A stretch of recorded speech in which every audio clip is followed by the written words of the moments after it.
Hello to you guys, thank you so much for coming back to my channel. In today's video, I am doing a social work Q&A. I get asked a lot of questions in regard to my job title as a social worker, what it means to be a social worker, what can you do with a social work degree, what is your pay rate, what is your self-care plans, burnout stories, and all of that. You guys ask me a lot of questions and thank you so much. Like literally there's a lot of questions here. So we're just gonna answer them and I hope you have a better understanding of some questions that are relevant and related to social work. The first question is, if you could give one piece of advice to social workers, what would it be? Just to do your job. When you go home, try not to take work home. Does that make sense? So as soon as you're done from work, take that social work hat off or a counselor hat off. Because as much as we love our clients and everything, but we just can't take anything home just for our mental health. Do you ever regret being a social worker? And the answer is no, absolutely not. This is my passion and I love helping people. So the next question is, has being a counselor taken a toll on your own mental health? And honestly, I'm just going to be honest for a second here. I am a human. I have my own things going on. So obviously the job that I do is very hard on my mental health, on my clients' mental health. So the answer is yes. But I definitely have a self-care, which I'll get into that a little bit later because you guys asked me what my self-care looks like. How do you know which placement is best for you when you're in school? That's a very, very good question. Now, I think you should ask yourself, what populations do I want to work with? For example, I've always wanted to work with LGBTQ plus community. We work with queer and trans people. Next question is, what's the most thing that overwhelms you during work? And that's also a very good question. For me, it would be when I'm gone for a long break, for instance, like Christmas break. I was gone for 2 weeks and I always wondered about my clients. Are they doing okay? How are they keeping up? So that's just me. So that was overwhelming, to be honest, because I don't know what they're up to. I can't connect with them because everybody's on break. So yeah, I would say that one. What does your self-care look like? My self-care looks like me doing things that I like, things that make me happy and give me confidence, such as, fashion, taking pictures of nature, hanging out with my friends, and control. I associate self-care with control.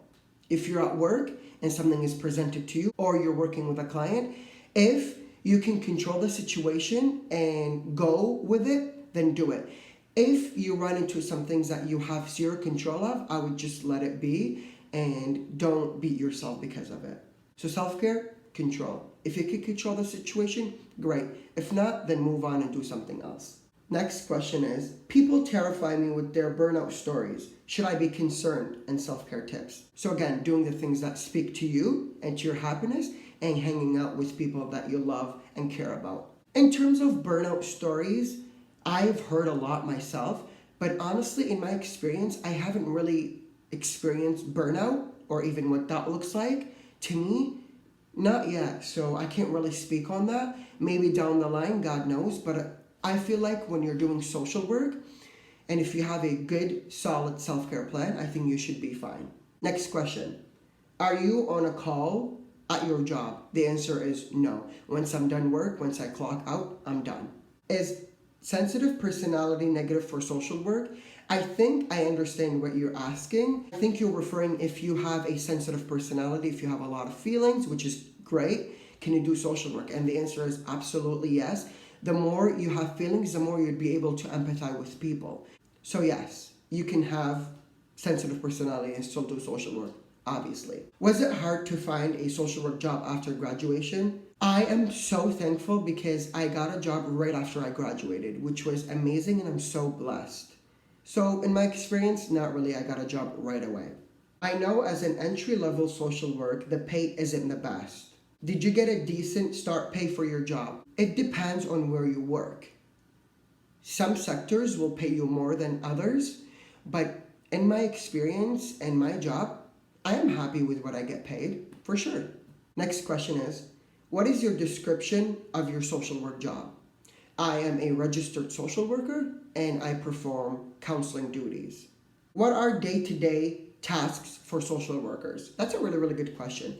So my work and my job entails drafting case notes, meeting clients, writing support letters, and just checking in on my clients. Hey, how are things?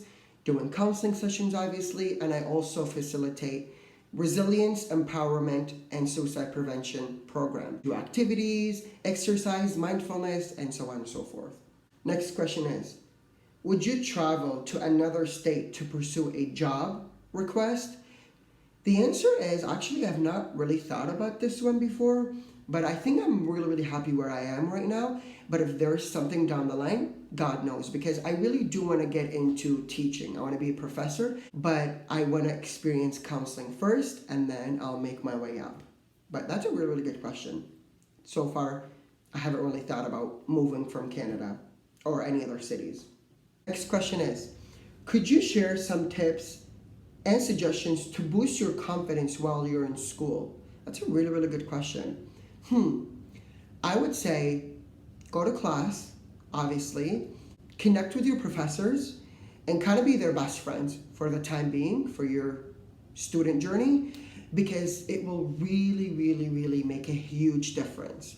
The fact that you're able to connect with your professors and ask them questions, it'll just make your student life easier because everybody's on the same page and it eliminates confusion and frustrations and all of that, right? And just connect with your classmates and friends in classes. So, you don't feel lonely, you don't feel overwhelmed, because sometimes if you don't get a certain concept, you can just be like, yo, did you get that? You know what I mean?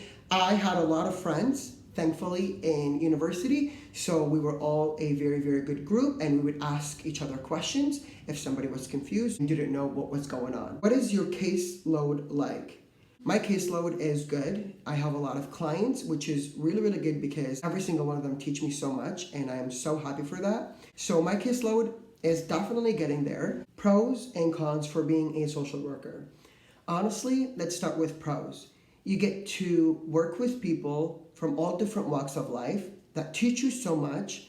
You get to change people's life into better and help them see things from a different angle that, that's beneficial for them and for you as well, because you can work with people and you learn so much from them as well.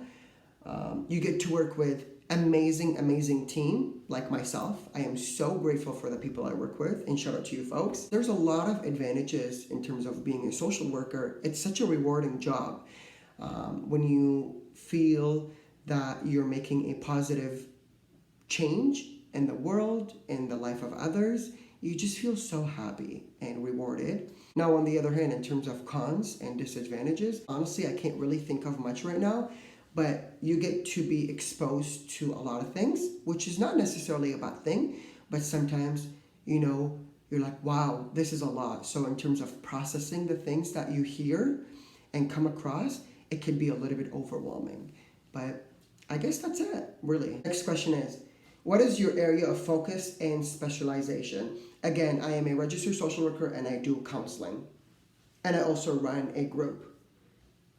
I'm not sure if this is a question, but this person said, can you make a video about interview questions for MSW in the future? It'll be very helpful. Just like any other interviews, honestly, you have to just be confident, do some research. For example, if you're getting hired at a certain organization, make sure you do the research, read about the mission as well as the vision, see what that organization is all about, so that you also have a better understanding going into the interview. And I hope that was helpful. Next question is, what was your favorite course from social work program? Honestly, it was social work working with individuals. I'm not sure if that's the right title, but it was all about therapy and learning how to interact with individuals from a therapy point of view. So learning about the interviewing skills, learning about empathy and when to say something and when to not, and use your active listening skills. So it was really informative for me, and I really loved that course. What was the most challenging topic of your social work degree? Honestly, you will get to talk about, systemic barriers, relevant issues in your community, and some really sensitive hard topics. And one that really impacted me and made me look at the world from a different angle and just really appreciate this population was about the Indigenous Studies, because the intergenerational trauma that they've been through was really heartbreaking, and it kind of took me back to where I come from, living in Iraq. It was a lot of injustice, a lot of discrimination, a lot of hate. And so that one really, really made me feel for these people. All these answers that I went over is just like me and my experience. Everybody is going to have different answers. Everybody is going to have different self-care plans. So that was just my experience, and I hope you folks found it helpful. And for the folks out there that are, nervous to pursue social work or study social work because of, people's experience and people's tragic stories, I would just say, give it a try. If this is your passion, you never really know what you could do and the impact that you can leave on people and on the world. So just try your best. If you found yourself that social work isn't for you, there's always a chance that you can move or not do social work again. But you never really know until you experience it. Anyways, honestly, I didn't think I was gonna have this much fun filming this video. I really, really had a blast. Thank you to every single one of you folks that sent me a question, and I hope I answered it to the best of my ability. If you have any questions, do not hesitate to drop it down in the comment section, and I will definitely connect with you and answer any questions you have in regards to my job title as a social worker. But until next time, see you, bye-bye, stay safe. Don't forget to smile, and I'll see you in my next video. Bye, guys.